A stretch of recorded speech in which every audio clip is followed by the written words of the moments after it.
আসসালামু আলাইকুম। আইতু সাহাবা রাদিয়াল্লাহু আনহুম 14 খণ্ড হইতে বর্ণিত। হযরত ওমর রাদিয়াল্লাহু আনহু বলিলেন, আমি সেই সঠিক পথ তো অনুসন্ধান করিয়াছি। হযরত জাবের রাদিয়াল্লাহু আনহু বলেন, রাসূলুল্লাহ সাল্লাল্লাহু আলাইহি ওয়াসাল্লাম ঘরের ভিতর বসিয়াছিলেন এবং লোকজন তার দ্বারে বসিয়াছিল।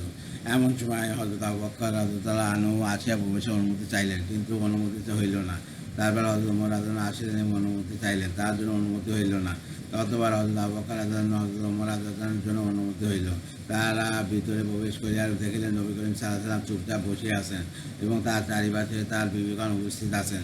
হযরত ওমর রাদিয়াল্লাহু আনহু বলেন, আমি মনে মনে বললাম, নবী করিম সাল্লাল্লাহু আলাইহি ওয়াসাল্লামকে এমন কথা বলিব যাতে তিনি হাসিয়া যান। সুতরাং তিনি বললেন, ইয়া রাসূলুল্লাহ, জায়েদের বেটির অর্থাৎ হযরত ওমর রাদিয়াল্লাহু আনহুর স্ত্রীর অবস্থা যদি আপনি দেখিতেন। আমার নিকট অতিরিক্ত খরচের দাবি করিয়াছিল, আর আমি তার ঘাড় মটকায় দিয়াছি। নবী করিম সাল্লাল্লাহু আলাইহি ওয়াসাল্লাম উহা শুনিয়া এত জোরে হাসিয়া দিলেন যে তার দাঁত মোবারক প্রকাশ হইয়া পড়িল এবং বলিলেন, উহারাই আমার চারিপাশে আমার নিকট অতিরিক্ত খরচ দাবি করিতেছে। উহা শুনে হযরত আবু বকর রাদিয়াল্লাহু আনহু, হযরত আয়েশা রাদিয়াল্লাহু আনহাকে ও হযরত ওমর রাদিয়াল্লাহু আনহু ও হযরত হাফসা রাদিয়াল্লাহু আনহাকে মারিবার উদ্যত করে হইলেন এবং বলিলেন, নবী করিম সাল্লাল্লাহু আলাইহি ওয়াসাল্লামের নিকট যা নাই তোমরা তা দাবি করিতেছ। রাসূলুল্লাহ সাল্লাল্লাহু আলাইহি ওয়াসাল্লাম তাহাদিগকে মারিতে নিষেধ করিলেন। তার বিবিগণ বলিলেন, খোদার কসম, আজকে এই মজলিসের পর আমরা আর তার নিকট এমন জিনিসের দাবি করিব না যা তার নিকট নাই।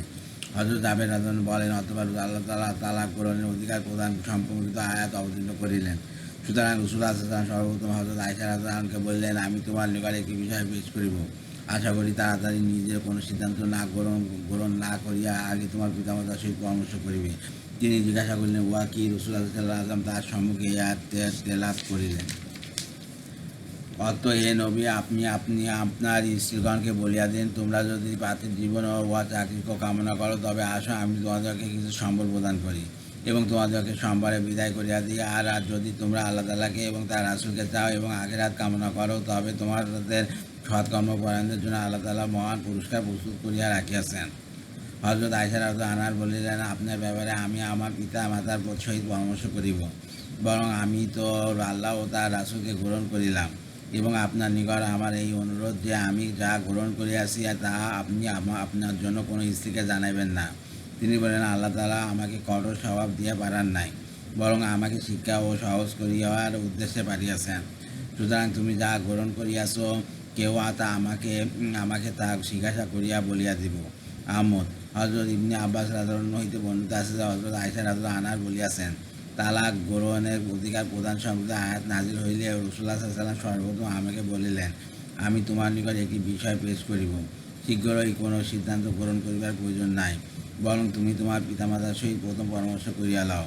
হযরত আয়েশা রাদিয়াল্লাহু আনহা বললেন, তুমি পিতামাতার সহিত পরামর্শের কথা তিনি এই জন্য বলিলেন যে, যেহেতু তিনি জানেন আমার পিতামাতা কখনো আমাকে তাহার সহিত বিচ্ছেদের কথা বলিবেন না। অথবা তিনি বললেন, আল্লাহ তাআলা বলিয়াছেন, অর্থাৎ পূর্বোক্ত দুটি আয়াত তেলাওয়াত করিলেন।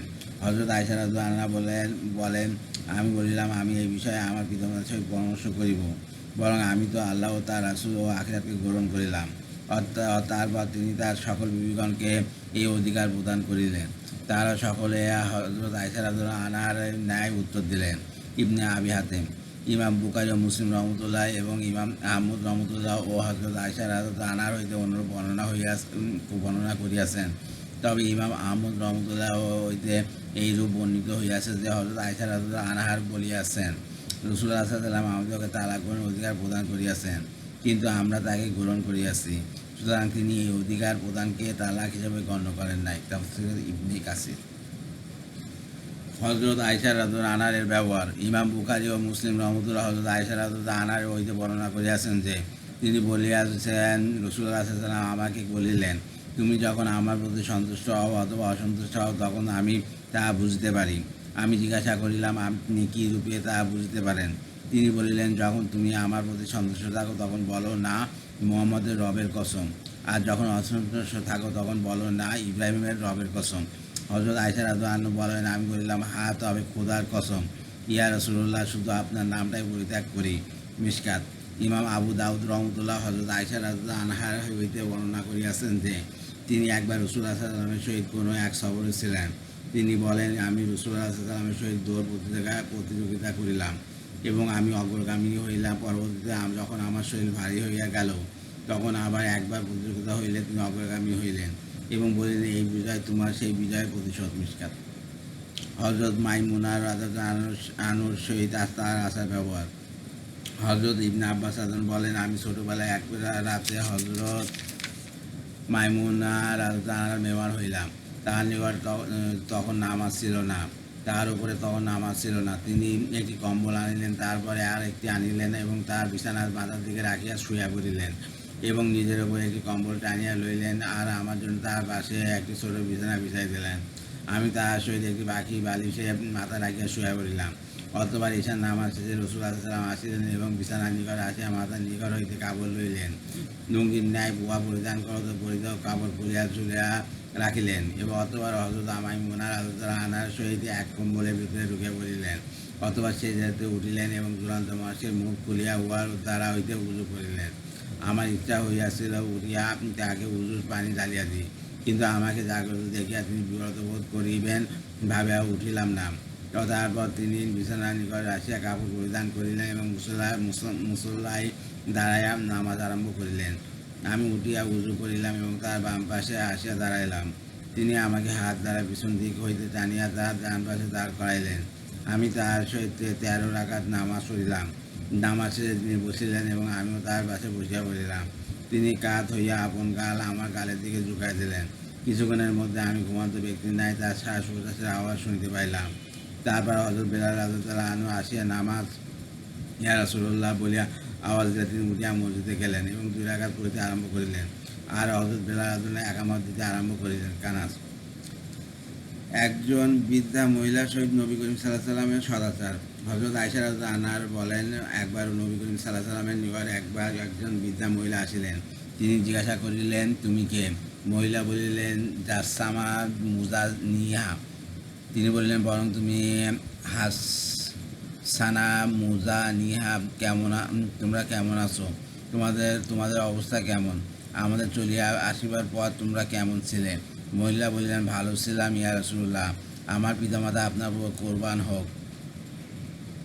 অতঃপর মহিলাটি চলিয়া গেলে আমি বলিলাম, এইরূপ এক বৃদ্ধার প্রতি আপনার এইরূপ মনোযোগ প্রদান করিতেছেন? তিনি বললেন, হে আয়েশা, এই মহিলা খাদিজার যুগে আমাদের নিকট আসা যাওয়া করিত, আর পুরাতন সম্পর্কে খাতির করা ইমানের একটি অঙ্গ। বাহির করিতে বর্ণিত অপর এক রেওয়াতে আছে, হযরত আয়েশা রাদিয়াল্লাহু আনহা বলিয়াছেন, এক বৃদ্ধা মহিলা নবী করিম সাল্লাল্লাহু আলাইহি ওয়াসাল্লামের নিকট আসিতেন। তিনি তার আগমনে আনন্দিত হইতেন ও তার সম্মান করিতেন। আমি বলিলাম, আমার পিতামাতা আপনার উপর কোরবান হোক, আপনি এই বৃদ্ধা মহিলার সহিত এইরূপ ব্যবহার করিয়া থাকেন যা আর কারো সহিত করেন না। তিনি বললেন, এই মহিলা খাদিজার যুগে আমাদের নিকট আসা যাওয়া করিত।